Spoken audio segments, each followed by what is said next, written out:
Cabinet मंत्री हर्षवर्धन चौहान बोले, हिमाचल का खजाना खाली, कर्मचारियों को देने के लिए नहीं है पैसा, लेना पड़ेगा लोन। 13 जनवरी को होगी कैबिनेट की बैठक, ओपीएस होगी बहाल।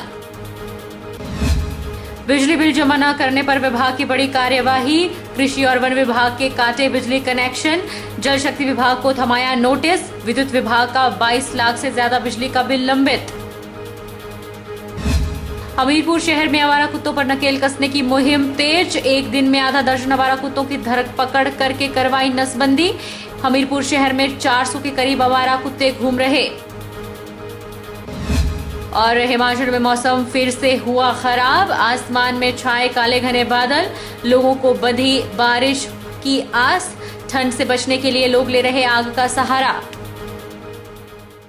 नमस्कार, आप देख रहे हैं HP 24/7, मैं हूं जनीशा।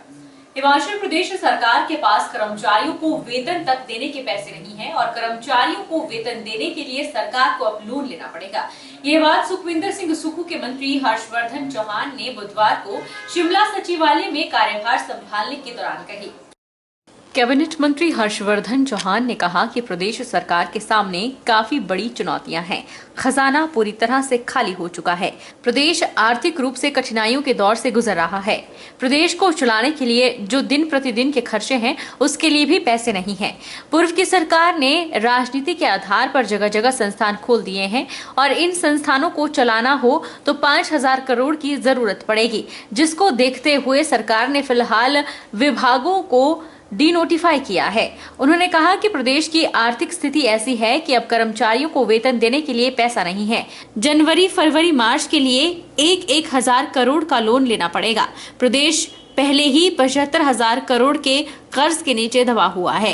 पूर्व की भाजपा सरकार ने राजनीतिक हित को आगे रखते हुए कार्य किया और अब प्रदेश में कांग्रेस की सरकार बनी है। मंत्रिमंडल में साफ सुथरे नौजवान और अनुभव वाले मंत्री बनाए गए हैं और जो प्रदेश में विकास रुका हुआ है उसे शुरू किया जाएगा। भ्रष्टाचार को खत्म किया जाएगा, नई सोच के साथ काम किया जाएगा। उन्होंने कहा कि कांग्रेस सत्ता का सुख भोगने नहीं बल्कि सत्ता परिवर्तन के लिए आई है। वहीं उन्होंने कहा कि 13 जनवरी को सचिवालय में पहली कैबिनेट की बैठक का आयोजन किया जा रहा है, जिसमें ओपीएस को बहाल किया जाएगा। हमारे जो है चुनौतियां बहुत हैं। इस हिमाचल प्रदेश को आगे ले जाना एक बहुत बड़ी कठिनाई का दौर है। प्रदेश इस वक्त आर्थिक रूप पे जो है वो कंगाल हो चुका है। आज हमारे सरकारी खजाने खाली हैं और हमको इस प्रदेश को चलाने के लिए जो डे टू डे फंक्शनिंग है उसके लिए भी हमारे पास पैसा नहीं है। पूर्व की भाजपा सरकार ने राजनीतिक आधार पे संस्थाएं खोली, 900 के करीब संस्थाएं खोली हैं जिसको सरकार ने डीनोटिफाई किया है। और अगर हम इन संस्थाओं को चलाते तो हमको 5,000 करोड़ रुपया सालाना जो है पैसे की जरूरत पड़ती है। आज हमारे पास सरकारी कर्मचारियों को देने के लिए पैसा नहीं है। अभी जनवरी, फरवरी, मार्च तक हमको 1,000 करोड़ रुपया जो है वो सरकारी कर्मचारियों को देने के लिए लोन के रूप में उठाना पड़ेगा। आज प्रदेश के ऊपर 75,000 करोड़ रुपए का लोन है। अब बीजेपी ने जो है वो सिर्फ पॉलिटिकल आधार पे, पॉलिटिकल सोच पे सत्ता को किस तरह से हासिल किया जाए, वो एक इनका सोल मोटिव था। इन्होंने जो प्रदेश का हित है, प्रदेश के इंटरेस्ट हैं, उसकी जो है वो धज्जियां उड़ाई। बिलासपुर के तलवाड़ा क्षेत्र में चिट्टा तस्कर द्वारा पिछले दिन पुलिस कर्मी पर तेजधार हथियार से वार कर फरार होने के मामले पर बिलासपुर सदर हलके के पूर्व विधायक बंबर ठाकुर ने कड़ी कार्रवाई की मांग की है। उनका कहना है कि इन तस्करों को सदर विधायक का संरक्षण प्राप्त है। बुधवार को पत्रकार वार्ता के दौरान पूर्व विधायक बंबर ठाकुर ने कहा कि जिस आरोपी ने पुलिसकर्मी पर तेजधार हथियार से वार किया है, उन्होंने चुनाव के समय बीजेपी के पक्ष में कार्य किया। हालांकि सदर विधायक चुनाव के दौरान बड़े बड़े दावे करते रहे कि वे जीतने के बाद बिलासपुर में चिट्टे का पूरी तरह से खात्मा करेंगे, लेकिन तस्करी नहीं रुकी। भाजपा से संबंधित लोगों ने नशा कारोबार को बढ़ावा दिया है। बम्बर ठाकुर ने बताया कि चिट्टा तस्कर उन्हें भी जान से मारने की धमकियां दे रहे हैं। यही नहीं, उनकी गाड़ी में नशीले पदार्थ रखवाकर फंसाए जाने की भी साजिश कर रहे हैं। उन्होंने ये भी कहा कि अगर सही मायने में भाजपा नेताओं की नीयत साफ है तो जख्मी हुए पुलिसकर्मी के समर्थन में आगे आएं और आरोपियों को पकड़ने के लिए पुलिस प्रशासन से गुजारिश करें। उन्होंने पुलिस अधीक्षक से इस मामले में सख्त कानूनी कार्रवाई करने की मांग करते हुए चेतावनी भी दी है कि अगले 2 दिन के अंदर फरार हुए आरोपी को पकड़कर सलाखों के पीछे नहीं धकेला तो बिलासपुर शहर में भाजपा नेताओं के खिलाफ जोरदार धरना प्रदर्शन किया जाएगा। सरकार हिमाचल प्रदेश के अंदर आई है तो माननीय सुक्खू जी की सरकार ने इस पे पूरी नकेल कसी है और अभी इनके हौसलों को देखिए कि भाई हमें त्रिलोक जमाल का आशीर्वाद प्राप्त है। हम तो जमाल की गाड़ी में घूमते हैं और नड्डा जी के बेटे के साथ फोटो खिंचवाते हैं।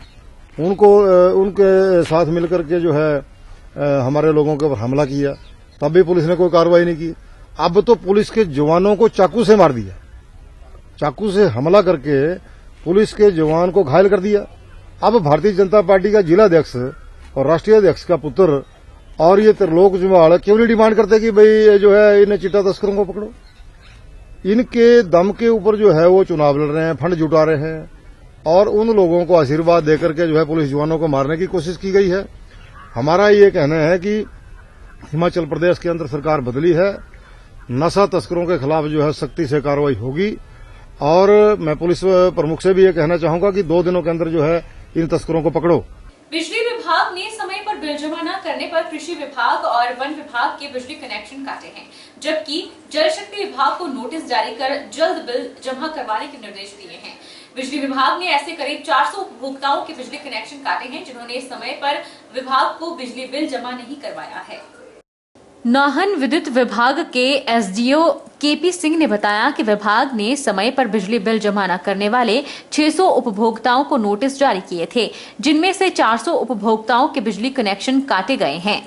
कृषि विभाग और वन विभाग के भी समय पर बिल जमा न करने पर कनेक्शन काट दिए गए हैं, जबकि जल शक्ति विभाग को नोटिस थमाया गया है। उन्होंने बताया कि विभाग को डिफॉल्टर उपभोक्ताओं से 22,75,475 रुपए बिल वसूलना है, जिसके लिए विभाग की कार्रवाई जारी है। उन्होंने उपभोक्ताओं से अपील की है कि जल्द से जल्द अपना बकाया बिजली बिल जमा करवाएं, वरना अब विभाग बिना कोई पूर्व सूचना दिए बिजली कनेक्शन काटने की कार्रवाई अमल में लाएगा। इस बार टोटल जो है हमारा 22,25,475 रुपए जो था वो पेंडिंग था। इसमें से हमारे 22,25,475 रुपए की जो हमने नोटिस टीडीसी निकाले, ये क्वांटिटी में 600 नंबर्स थे, जिसमें 321 इफेक्ट किए गए। लगभग 400 के आसपास कनेक्शन कटे हैं, जिनमें से अभी 85 की रिकवरी आनी, उन्होंने पार्ट पेमेंट वगैरह कराई, वो रिकवरी अभी लंबित है। जल शक्ति विभाग के नोटिस जारी किए गए, कृषि विभाग का नोटिस, एग्रीकल्चर विभाग का नोटिस जारी किया गया, फॉरेस्ट विभाग का नोटिस जारी किया गया, उनका कनेक्शन भी काटा गया, एग्रीकल्चर का कनेक्शन भी काटा गया। इसमें जो है नॉन डोमेस्टिक नॉन कमर्शियल के 8 कंज्यूमरों के नोटिस दिए थे, उसमें से 3 के कनेक्शन काटे गए, बाकी उनकी रिकवरी आ गई थी। सारे नोटिस तो हमें ज़्यादातर एसेंशियल सर्विसेज को ही जारी करते हैं, क्योंकि उनका जैसे हॉस्पिटल, जल विभाग के जो वाटर सप्लाई की स्कीम में है, उनका कनेक्शन नहीं काट सकते। जो ऑफिस के हैं उनमें से हमने अब की बार एसडीओ साहब का कनेक्शन काटा, एक्शन साहब को नोटिस दिया, डीएफओ साहब का कनेक्शन काटा, उसमें से रिकवरी हुई। शहर की जनता से अपील करता हूँ कि जो भी अपने लंबित बिल हैं उनका भुगतान शीघ्रातिशीघ्र कर दे। मनरेगा के कार्य ऑनलाइन किए जाने का पंचायत प्रधान और वार्ड सदस्यों समेत अन्य प्रतिनिधियों ने विरोध जताया है। आज करीब 1 दर्जन से ज्यादा पंचायतों के प्रतिनिधि उपायुक्त के द्वार पहुंचे और मनरेगा कार्यों को ऑनलाइन करने के बाद आ रही समस्याओं से अवगत करवाते हुए पूर्व की भांति मनरेगा कार्य चलाने की गुहार लगाई है। सरकार द्वारा ऑनलाइन पंचायत में जो मनरेगा के कार्य हो रहे हैं उन्हें ऑनलाइन किया गया है, उसके विरोध में हम यहाँ पर इकट्ठे हुए हैं, क्योंकि इससे हमारा मानना है कि जो पंचायत में कार्य पहले चल रहे थे उसमें बाधा पड़ेंगी और कार्य सुचारू रूप से नहीं चल पड़ेंगे, क्योंकि सभी जो वार्ड सदस्य होते हैं उनके पास ना तो एंड्रॉयड फोन होते हैं और गांव में सबसे बड़ी जो समस्या है वो नेटवर्क की समस्या है।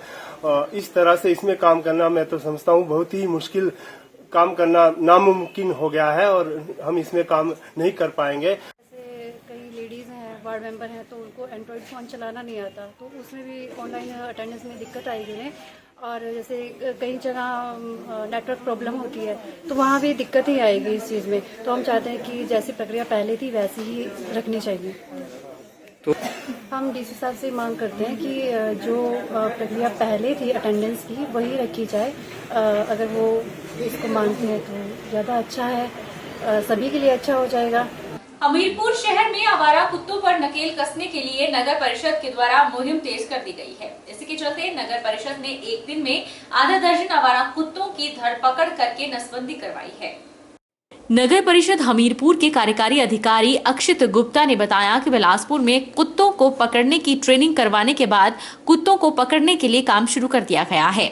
हमीरपुर शहर में 400 के करीब आवारा कुत्ते घूम रहे हैं, जिन्हें पकड़ने का काम किया जा रहा है। और पिछले 2 महीने पहले आवारा कुत्तों के हमले से एक बच्चे की मौत का मामला भी सामने आया था।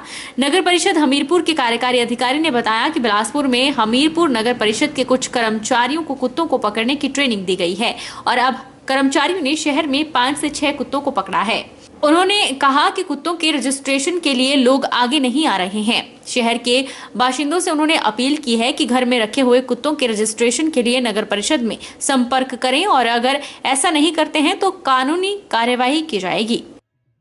के तहत हमने पहले भी ट्रेनिंग कराई थी अपने जो यहाँ पे हमारे रेगुलर स्टाफ है बिलासपुर में डॉग कैचिंग की, तो ट्रेनिंग लेके हमारी टीम आई थी। उसके बाद हमने जो भी इक्विपमेंट्स इसमें नेसेसरी थे वो परचेज किए और कल ये मुहिम चालू हुई है जो कि वीकली रहेगी। हर वीक में हम 1 या 2 दिन हम कुत्तों को पकड़ेंगे और उनका स्टरलाइजेशन का प्रोग्राम रहेगा।